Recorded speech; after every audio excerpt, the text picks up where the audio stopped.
ખેડબ્રહ્મામાં સરદાર વલ્લભભાઈ પટેલની 150મી જન્મજયંતિની ઉજવણી સાંસદ શ્રીમતી શોભનાબેન બારૈયા દ્વારા કરાઈ। ખેડબ્રહ્મા શહેરના સરદાર ચોકમાં આવેલા અખંડ ભારતના શિલ્પી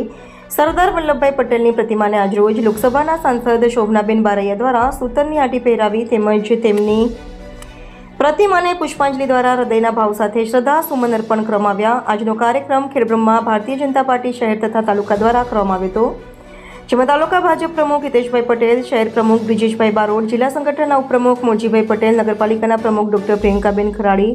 તેમજ પૂર્વ પ્રમુખ સુરેશભાઈ પટેલ, જિલ્લા પંચાયતના સદસ્ય હિતેન્દ્રસિંહ ચૌહાણ, નગરપાલિકાના સૌ કોર્પોરેટરો, સંગઠનના મહામંત્રીઓ, સંગઠનના સૌ હોદ્દેદારો, કાર્યકર્તાઓ મોટી સંખ્યામાં ઉપસ્થિત રહી સરદાર વલ્લભભાઈ અમર રહોના નારા સાથે સૌ કોઈએ સરદાર વલ્લભભાઈ પટેલના એક ભારત શ્રેષ્ઠ ભારત અને રન ફોર યુનિટીના આજના કાર્યક્રમને સાંસદ શોભનાબેન બારૈયાએ આજરોજ તેમની 150મી જન્મજયંતિ સમગ્ર દેશ એક ભારત શ્રેષ્ઠ ભારતનું સપનું સાકાર કરવા દેશના વડાપ્રધાન કેવડિયા ખાતે સ્ટેચ્યુ ઓફ યુનિટી ખાતે પ્રારંભ કર્યો છે અને સાબરકાંઠા જિલ્લાને મુખ્યમંત્રી ભૂપેન્દ્રભાઈ પટેલે રન ફોર યુનિટીનો કાર્યક્રમ આપ્યો છે, ત્યારે તેઓ શ્રીનો પણ આભાર વ્યક્ત કર્યો હતો। દેશમાં એકતા, અખંડિતતા અને રાષ્ટ્રીય ભાવના જાગૃતિ હેતુથી આજનો આ કાર્યક્રમ સરદાર વલ્લભભાઈ પટેલની પ્રતિમાને સૂતરની આંટી પહેરાવવાની ઉજવણી આજે સૌ કાર્યકર્તાઓ કરી રહ્યા છે। ખેડબ્રહ્મામાં સંગઠન અને સૌ નગરપાલિકાના સદસ્યો દ્વારા કાર્યક્રમ સફળ બનાવ્યો તે બદલ તેઓએ આભાર વ્યક્ત કર્યો હતો।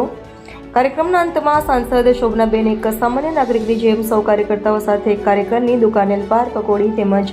અરવિંદભાઈ ઠક્કર, નગરપાલિકાના પૂર્વ પ્રમુખ અને ભારતીય જનતા પાર્ટીના સંનિષ્ઠ કાર્યકર્તાના પ્રખ્યાત બટાકાવડાનો નાસ્તો કર્યો અને છેલ્લે મુખવાસ કરી સૌ કાર્યકર્તાઓ છૂટા પડ્યા હતા। રિપોર્ટર જયેશ ઠાકોર સાથે શૈલેષ પટેલ, સાબરકાંઠા।